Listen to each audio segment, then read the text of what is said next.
Hey, what is up, everybody? I'm back. It's Monday, the 23rd of March. I haven't left the house in a week, and it's been an interesting week. I haven't talked to you guys in a couple days, so of course I'm back. Another vlog. But today I want to try to make it a little more informational. I'm going to talk 10 tips that you can use while working at home. I recognize that many people are working at home for the very first time, and it has some challenges. I'll give you some tips that have helped me out over the last year that I've been working at home and see if I can help you out there. But I also want to catch you up on what's going on with us, and of course we'll check the toilet paper stash. So it's been interesting. Jenny and I both woke up last Wednesday morning really stopped up, and we kind of felt it was something to do with the pollen. I guess oak pollen is a big deal here in Florida, and so the challenges I had is I was very stopped up here. I couldn't breathe, and I had a little bit of a dry cough. And so that was Wednesday. Jenny and I both felt the same thing, and we kind of tackled it with trying to get some extra sleep, increasing the fluids. For me, the next day, Thursday, that moved into some flu-like symptoms. I felt really achy. I didn't have a fever, but I felt hot, like I felt flush in my body, and all I wanted to do was sleep. And so on Thursday, I just did a little bit of work, make sure I made a couple videos for you guys, but then I went to sleep. And during Thursday night, I had a night sweat that really soaked the whole bed. You know, one of those gross, everything's wet kind of moments. And I felt better the next day. What was weird is I was still stopped up, but I didn't have the achy. Deal. Almost felt like a 24-hour flu bug, like sometimes when you eat something bad or something like that, that kind of thing. And then over the next few days, I've had this weird dryness to my mouth. So I've almost had like cotton mouth, and then it feels metallic.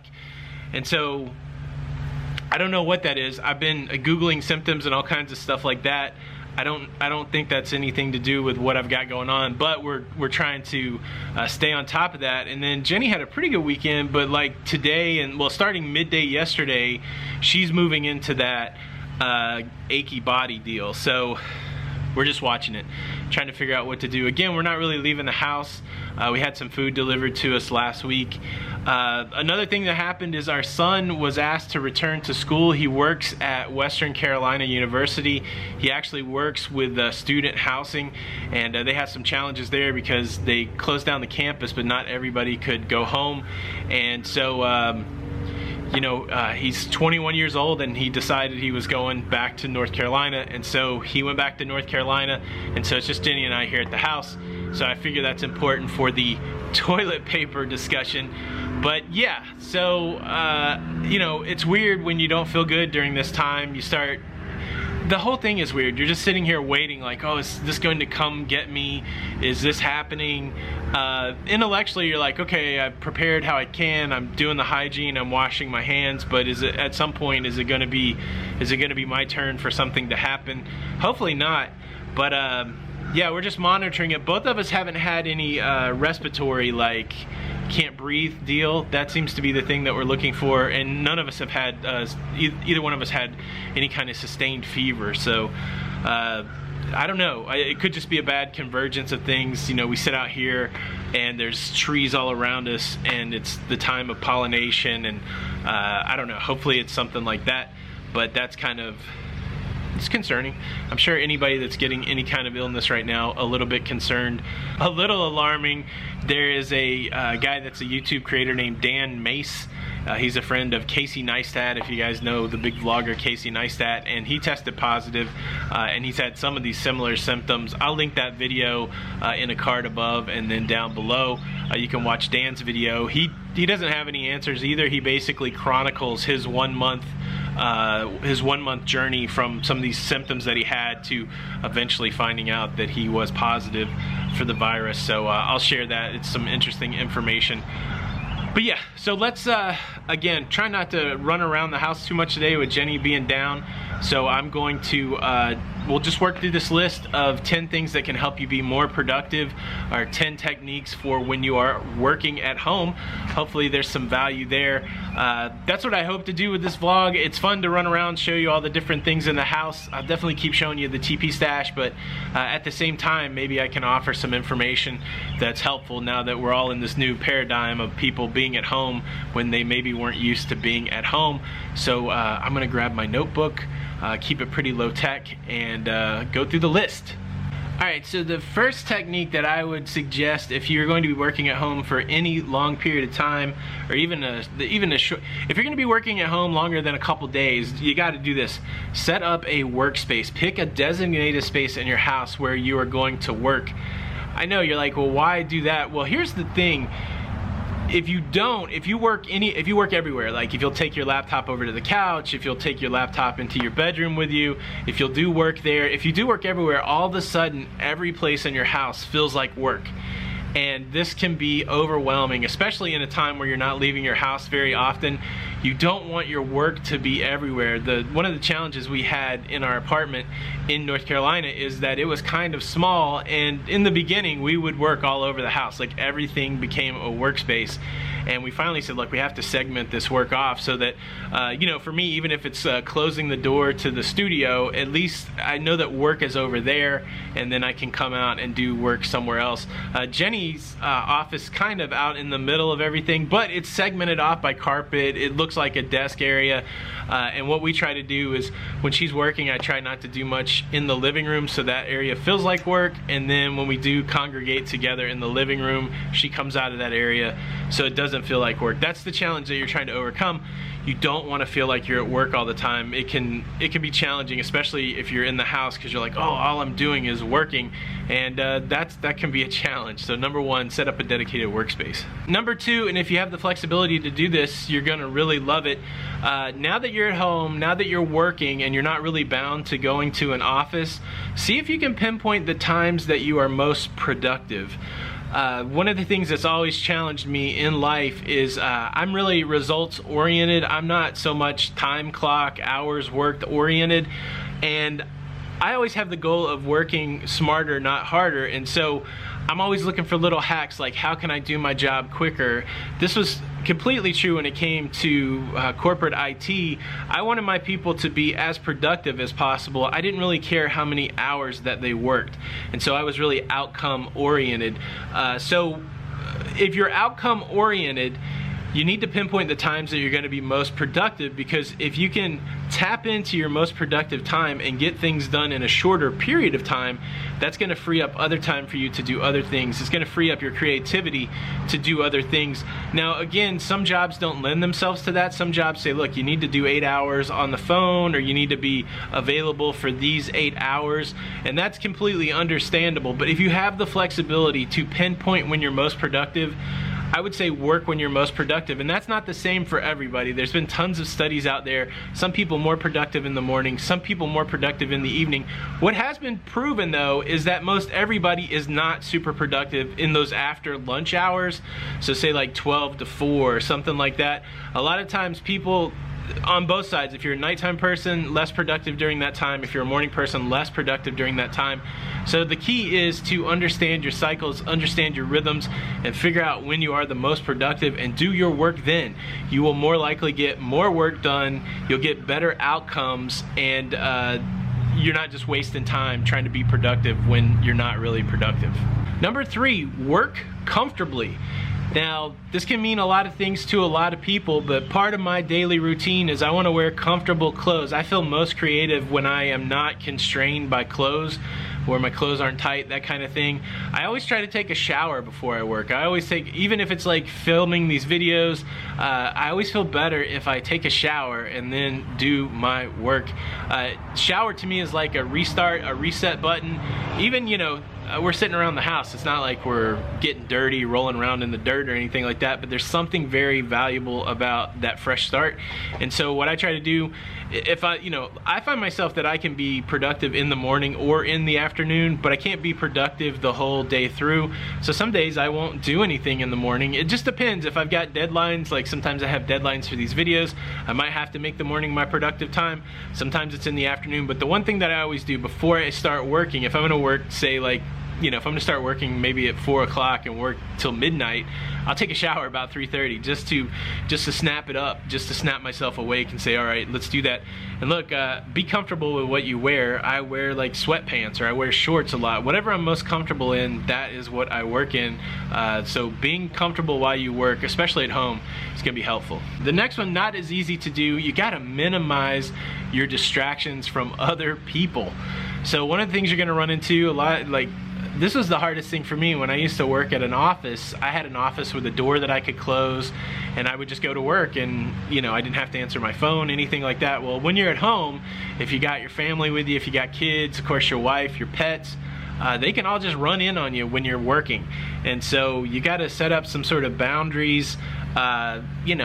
Whether it's you find a place that you can work and you close the door, but have that honest conversation. It's easier to have that conversation when it's not a hassle.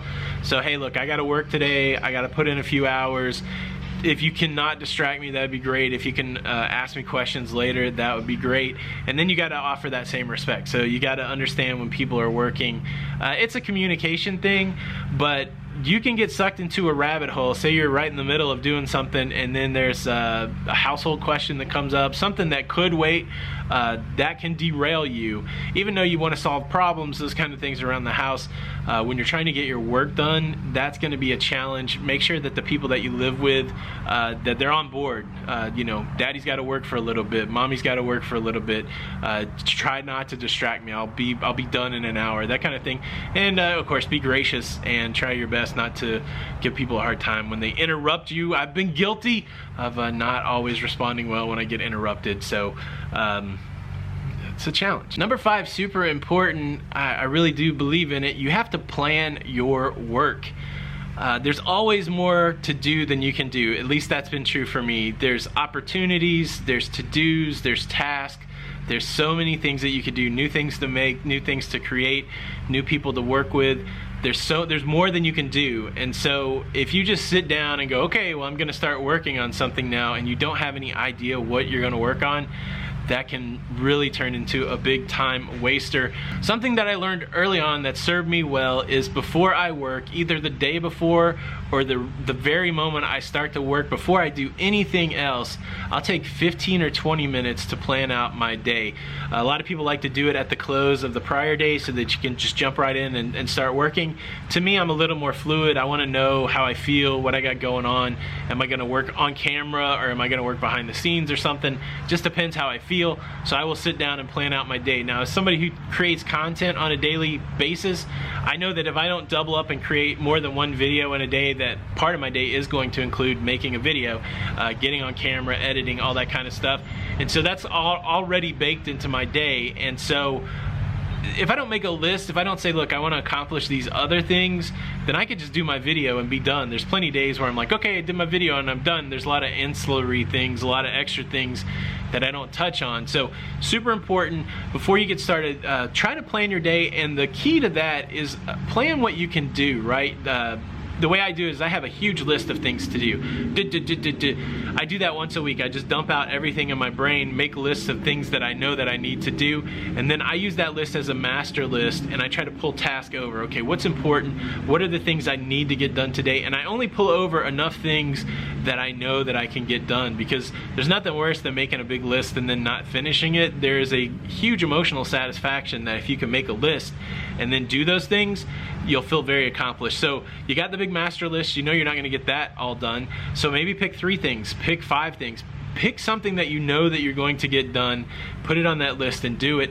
It'll not only help you be more productive, but when you're at home dealing with all this, which can be emotional, at least you'll get that sense of accomplishment that you got stuff done. Number 6, this is one that's super helpful. Get up often and take small breaks. Now, everybody's wired differently, but for me, my productivity comes in bursts. I am very effective for short periods of time, but I can burn that out. And so there's some principles out there. There's one that's called the Pomodoro. And the Pomodoro is a technique that a guy in Italy developed when he was studying for a test. He knew that he could not study 4, 5, 6 hours in a row because his brain didn't work like that. So he took a tomato timer and he set it for, I think, 45 or 50 minutes. And then when that timer would go off, he would spend 10 minutes on a break.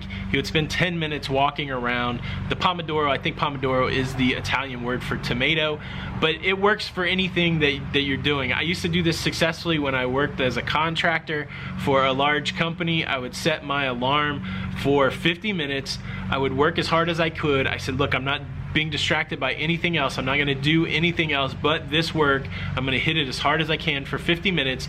And then when I get to 50 minutes, I'm going to take a 10-minute break. I'm going to get up and walk around. Maybe that's when I'm going to look at my social media. But for that 50 minutes, I'm just going to knock it out. And so it's important to work hard, but it's important to take breaks also. And again, there's this principle that when you stop and start, something happens in your brain where you are more productive.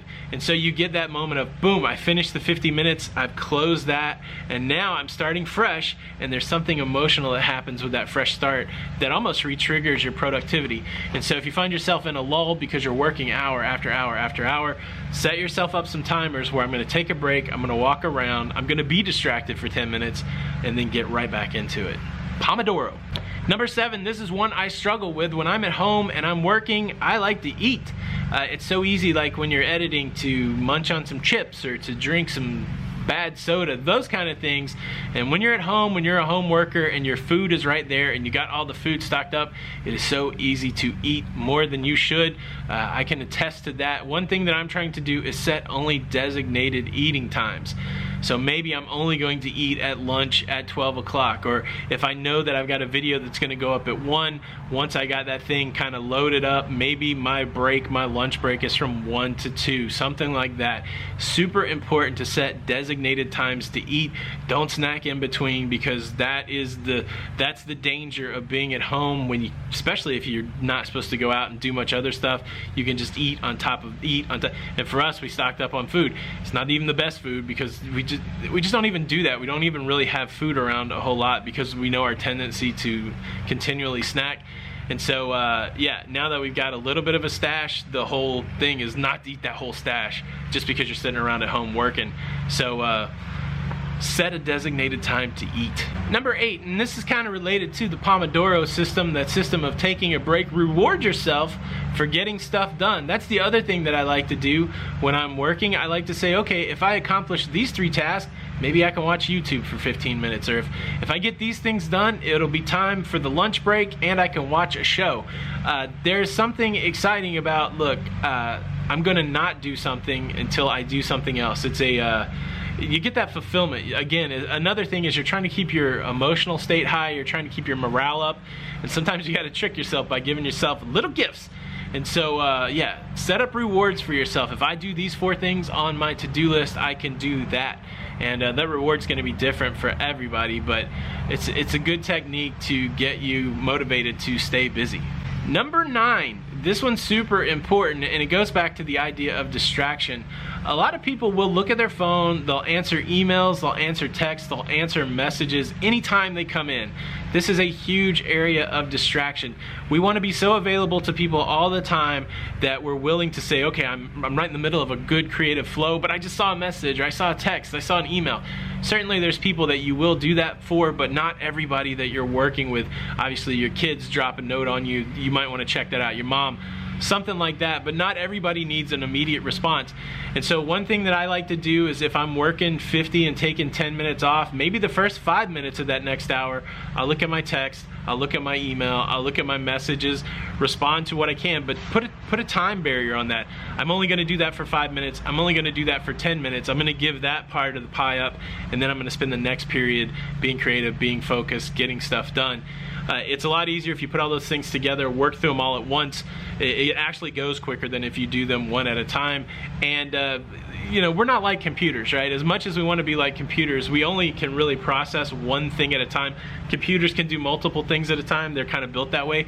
Human beings have to do one thing at a time, then something else has to get in line to do one thing at a time. And so anytime that you stop and you look at your message or something like that, you have to cut off that thing that's running and then put a new thing in there and let that run, and then try to get back to where that's running before. It's complicated. That's why even explaining it is complicated.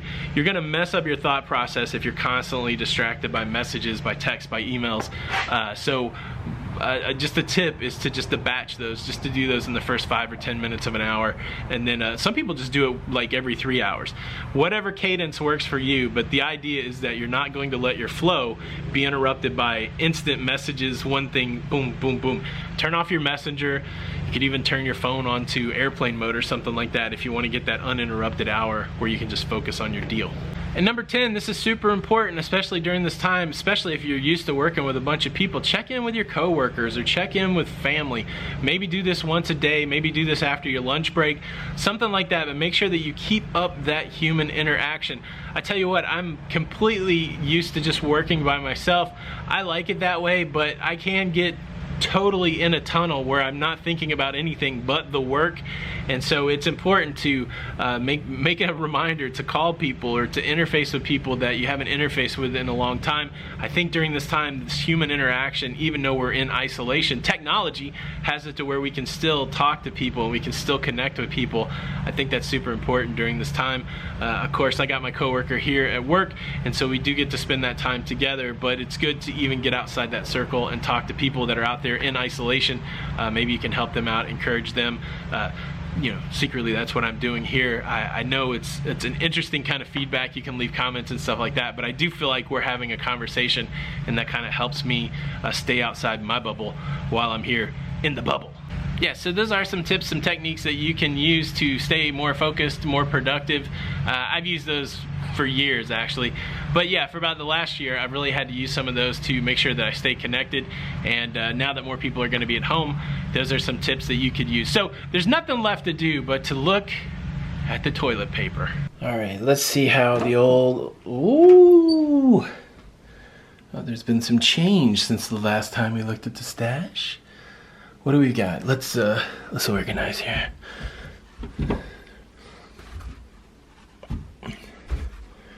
There we go, there we go. The OCD in me. So that's 20 rolls, 21 rolls.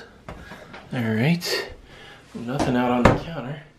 Almost a full roll here, so let's call it 22 rolls. We'll check the other bathroom. All right, got about a half a roll there, and nothing in reserve. All right, 22, we're still doing good. I mean, I think we're only at 25 a week ago, so we're surviving. Maybe 3 rolls a week. So this we're good for 7 weeks at a 3 roll a week deal. So I hope everybody is doing good out there. Please leave a comment. Tell me how you guys are doing in your isolation, or if you're out there making it happen in the world so that we all still have stuff and services. Thank you, and we sure do appreciate you. I think I'll be back tomorrow. I'm not sure, but there are cruise videos coming later today. Make sure you check that out. And thank you guys for all the continued support. Thank you for watching our videos. It's going to be a challenging time for everybody, even people that are used to working at home. So if you can, please continue watching the videos, showing your support, and we sure do appreciate it. Yeah. So who knows what we'll talk about tomorrow, but hope you guys are doing good, and we'll see you then.